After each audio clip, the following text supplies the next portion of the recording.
What's up, y'all? You're watching Union Minded. I'm your host, Eric, and today we are going to talk about a bill that is being proposed in Kentucky. House Bill 500 takes away Kentucky workers' lunch and rest breaks and cuts their pay. And this is a policy that is going to be before the House soon. It came across my radar today. This article is from today. This is out of KY Policy, Kentucky Center for Economic Policy. This is an analysis of the bill.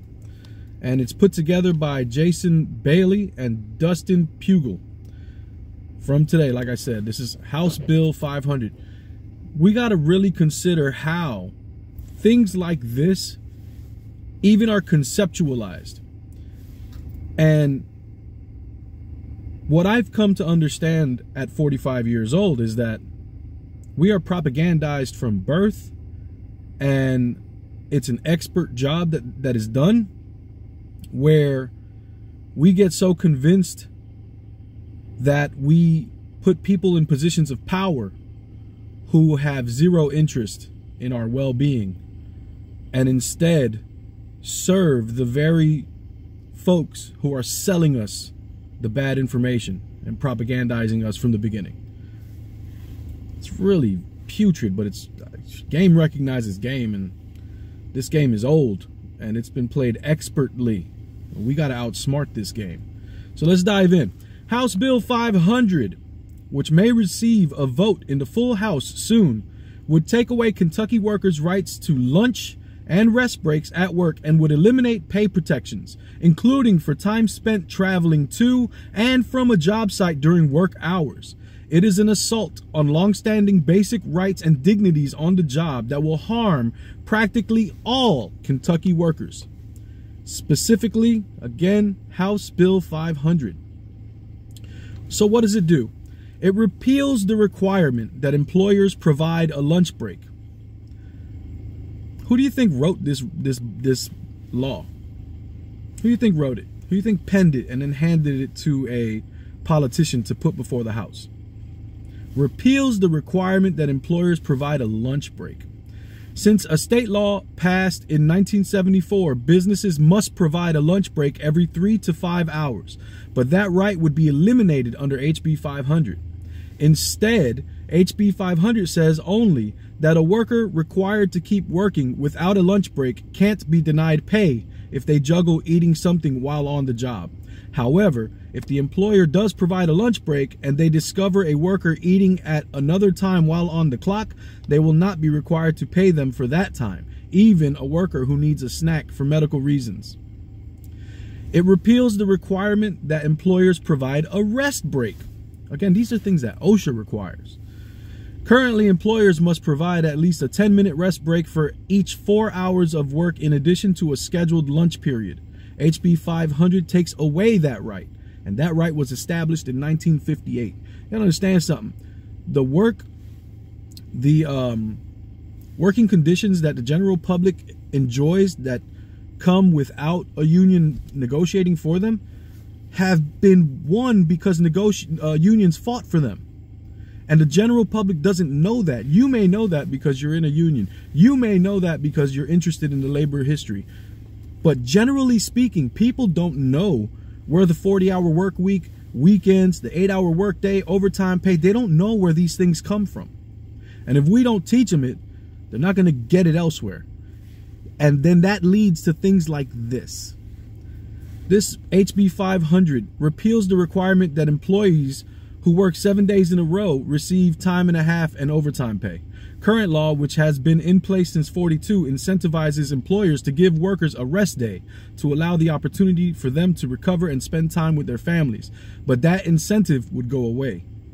HB 500 eliminates employer liability for failure to provide proper pay for work time spent traveling between jobs and for time spent on certain activities associated with starting and wrapping up a job. Employers could not be punished for failing to provide minimum wages or overtime pay for travel to and from a work site and for activities that are in preparation for or part of the wind down from a work activity, such as donning and doffing personal protective equipment in a hazardous work environment. For example, a landscaping employee, roofer, or HVAC installer traveling between job locations would not have to be paid minimum wage for that travel time under this change.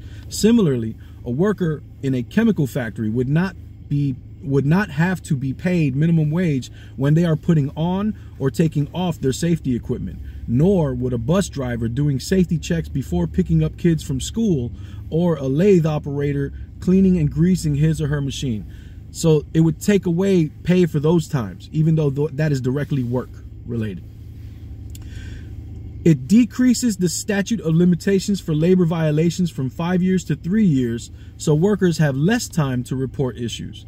The bill also bans punitive damages for employees who experience emotional distress, humiliation, or embarrassment when being wrongly discharged from their job. Collectively, these provisions weaken multiple common sense protections for safe working conditions and fair pay that have been a part of Kentucky's safeguards for more than half a century. HB 500 will make work more dangerous by depriving workers of food and rest, incentivizing them to travel too quickly to get to their job site, and discouraging them from taking proper precautions at the start of shifts.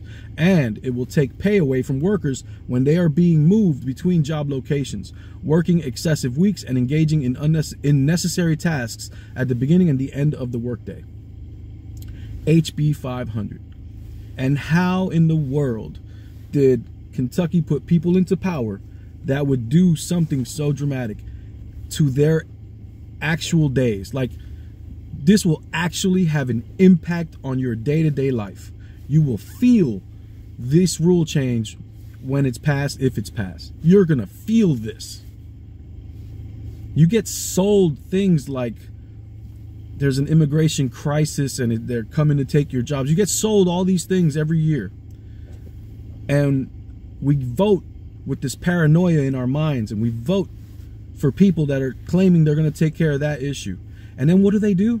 They don't even take care of the issue that you're scared about, and instead they take on issues like this that you don't even care about. And what happens?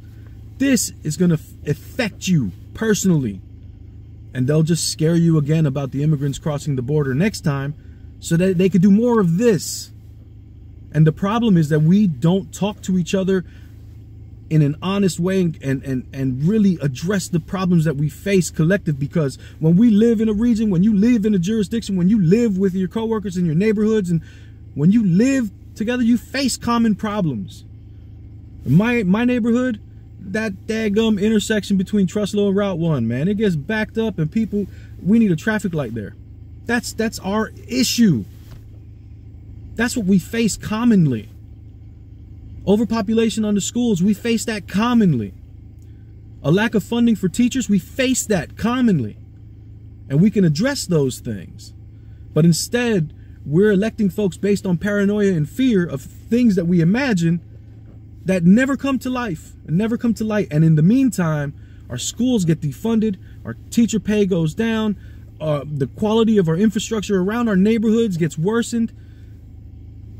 And Kentucky passes policies taking away lunch breaks and rest breaks and overtime pay, and then we go and point the finger and fight with each other. It's ridiculous. This is what they're doing in Kentucky.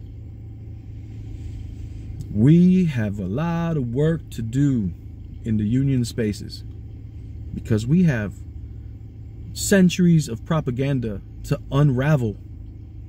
We have decades to unravel, to teach young people and seasoned people about their reality so that we can improve the standard of citizenship for all of us. Can't even have nice things because of stupid crap. Anyway, my name's Eric. You're watching Union Minded. Remember, the fight's not left and right. It's up and down. It's going to take solidarity to win always. Each one teach one. Get out there and reach one. And there could be no union without you and I front and center. So let's go. Peace.